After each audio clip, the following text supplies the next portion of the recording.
Hello friends, welcome to another video. Friends, आज का जो हमारा टॉपिक है वो कॉन्स्टिट्यूएंट असेंबली से ही रिलेटेड है। और आपको पता है कि कॉन्स्टिट्यूएंट असेंबली के बारे में ऑलरेडी हमने एक लेक्चर डाल दिया है। जैसा कि आप देख रहे हो कि हमने अपने पिछले लेक्चर में संविधान सभा का बैकग्राउंड क्या था, कॉन्स्टिट्यूएंट असेंबली को बनने का अगस्त प्रपोजल क्या था, क्रिप्स मिशन क्या था, ये सारा कैबिनेट मिशन क्या था, ये सारा हमने कर लिया था। अब आज जो हमारा टॉपिक है वो ये है कि कैबिनेट मिशन प्लान भारत में आ गया तो उसने भारत में संविधान सभा के बनने के लिए क्या प्रोविज़न रखे थे, क्या प्लान था कि संविधान सभा भैया कैसे बनेगी, क्या इलेक्शन के थ्रू बनेगी या फिर नॉमिनेशन के थ्रू बनेगी, मतलब रिप्रेजेंटेटिव को या तो जनता चुन के भेजेगी प्रत्यक्ष रूप से या तो अप्रत्यक्ष रूप से उनका चुनाव होगा। तो ये सारा तो यहाँ से हमको फैक्ट के नज़र से देखना है, क्योंकि प्री के हिसाब से हम कवर कर रहे हैं। तो देखिए, under the cabinet mission plan there should have been a total of 389 members in constituent assembly. Cabinet mission योजना के तहत संविधान सभा में कुल 389 सदस्य निर्वाचित और मनोनीत होने चाहिए थे। तो अगर प्रश्न बनता है कि संविधान सभा में सदस्य कैसे थे, निर्वाचित थे या मनोनीत थे, या निर्वाचित या मनोनीत दोनों थे, तो आपको ऑप्शन का आंसर लगाना है निर्वाचित और मनोनीत दोनों थे। नॉमिनेटेड एंड इलेक्टेड दोनों प्रकार के मेंबर थे। अब इससे हमें समझ में आया कि संविधान सभा में कुल 389 मेंबर होने चाहिए थे। अब इनका भी फर्दर क्लासिफिकेशन है उसी के अंतर्गत कि उनमें से 296 members were elected from British India and 93 members were nominated from the princely state. अब देखो, इंडिया मुख्य रूप से दो भागों में बटा था। हालांकि पूरा इंडियन सब कॉन्टिनेंट ही ब्रिटिश के अंतर्गत आता था, लेकिन बावजूद इसके इंडिया में जहाँ पे ब्रिटिशर्स का डायरेक्ट कंट्रोल था उसे हम ब्रिटिश इंडिया बोलते थे, और जहाँ छोटे छोटे देसी रजवाड़े हुआ करते थे उसे हम प्रिंसली स्टेट बोलते थे।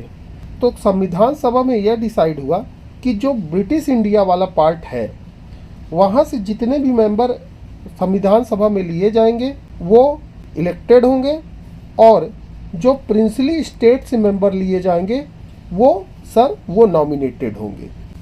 1 member was elected for every 10 lakh people in constituent assembly. संविधान सभा में प्रति 10 लाख लोगों में एक सदस्य का निर्वाचन हुआ। जाहिर सी बात है कि ये 389 मेंबर ही क्यों भाई, राउंड फिगर में हो सकता था, 400 हो सकता था, 200 हो सकता था, बट 389 ही क्यों?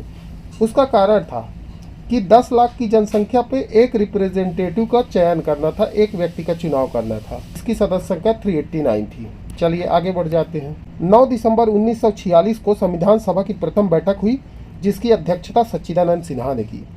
The first meeting of constituent assembly was held in 9th of December 1946 which was presided over by Sachchidanand Sinha. मैंने आपको पहले भी अपने पार्ट 1 में बताया था कि सच्चिदानंद सिन्हा को संविधान की पहली बैठक के अस्थायी अध्यक्ष चुन लिए गए थे, क्योंकि वो काफ़ी बुजुर्ग व्यक्ति थे।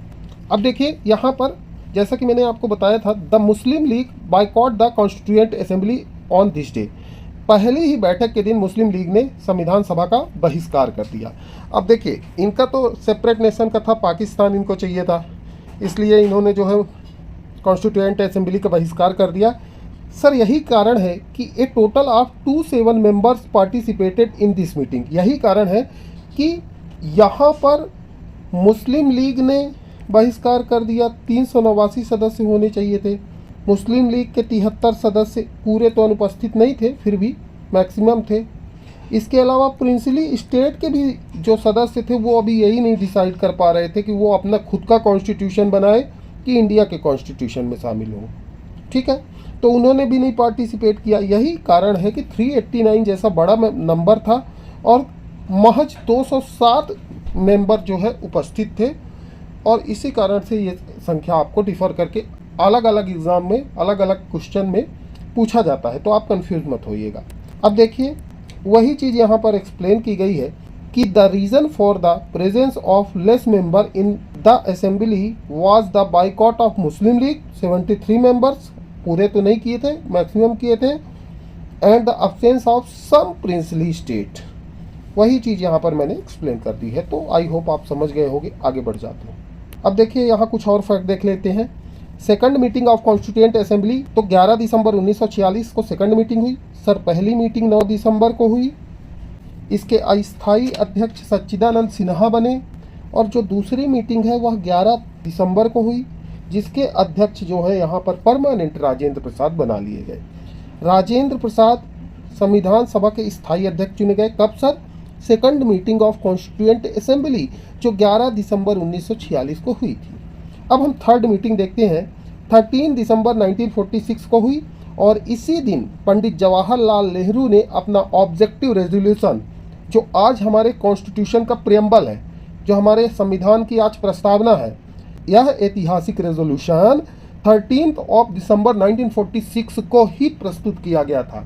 एक्चुअली ये एक तरह से हमारे आइन का एक सिनॉप्सिस है, मतलब हमारी 200 सालों की मेहनत है, हमारे 200 सालों के जो ब्रिटिश परिवेश में हमने गुलामी सही है और जैसा हम भारत बनाना चाहते हैं उसकी एक रूपरेखा था। तो ये ऐतिहासिक ऑब्जेक्टिव रेजोल्यूशन पंडित जवाहरलाल नेहरू ने 13 दिसंबर 1946 को संविधान सभा में प्रस्तुत किया, जो 22 जनवरी 1947 को स्वीकार किया गया। भाई साहब सबसे मस्त क्वेश्चन तो ये है, ये क्वेश्चन पूछा जाता है कि ऑब्जेक्टिव रेजोल्यूशन 13 दिसंबर 1946 को प्रस्तुत किया गया, लेकिन सर स्वीकार उसे कब किया गया? 22 जनवरी 1947। आगे चलकर अब देखिए अगला fact, chairman of the consultative committee of the constituent assembly, संविधान सभा की सलाहकारी समिति के अध्यक्ष कौन थे? तो आपको याद रखना है नाम BN राव। अब मैं यहाँ आपको इंटरेस्टिंग फैक्ट बताता हूँ। BN राव संविधान सभा की सलाहकारी समिति के अध्यक्ष थे, ना कि MN राय। बहुत सारे बच्चे कंफ्यूज होते हैं। जो MN राय हैं वह भारत के संवैधानिक सलाहकार थे, कॉन्स्टिट्यूशनल एडवाइजर थे, बट BN राव संविधान सभा की सलाहकारी समिति के कंसल्टेटिव कमेटी के प्रेसिडेंट थे, अध्यक्ष थे। तो बिल्कुल भी कंफ्यूज नहीं होना। आगे बढ़ जाते हैं।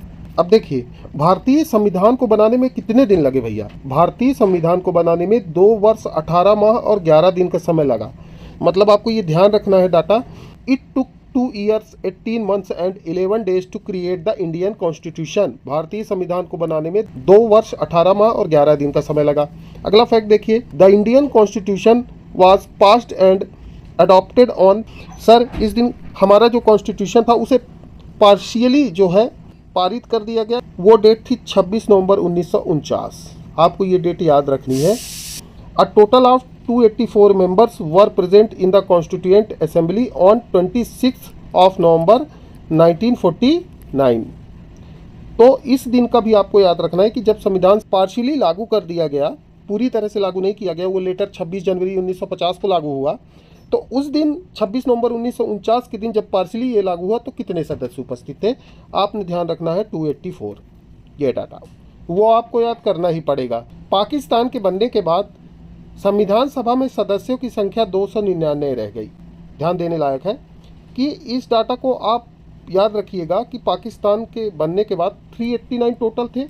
अब जब पाकिस्तान बन गया तो 389 में से केवल सदस्य की संख्या 299 रह गई, 299 रह गई थी, मतलब 300 आप समझ लीजिए राउंड फिगर में 299 सदस्यों की संख्या थी और बाकी के जो है पाकिस्तान में चले गए। 26 जनवरी 1950 को संविधान को पूर्ण रूप से लागू कर दिया गया। Constitution was fully implemented on 26 of January 1950। At this time the Indian constitution had 395 articles, 22 parts and 8 schedules, जो कि आज बढ़ चुका है। अब हम 1-2 फैक्ट और देख लेते हैं और फिर हम अपनी वीडियो को एंड करेंगे क्योंकि वीडियो लंबी हो जाएगी। तो अगला फैक्ट देखते हैं हम कि भारतीय संविधान सभा के देखिए 2 मुख्य कार्य थे, भारतीय संविधान का निर्माण करना और संविधान के बनने तक भारतीय संसद के रूप में कार्य करना। मतलब भारतीय संविधान सभा का काम सिर्फ संविधान बनाना नहीं था। भारत में जब तक चुनाव के माध्यम से सरकार नहीं बन जाती तब तक वो भारतीय संसद के रूप में काम करेगी, इंडियन पार्लियामेंट के रूप में काम करेगी। क्योंकि आपको पता है कि हमारे यहाँ जब आम चुनाव हुए उसके बाद हमारी नई पार्लियामेंट बनी थी, लेकिन तब तक जो है हमारी संविधान सभा ही पार्लियामेंट थी।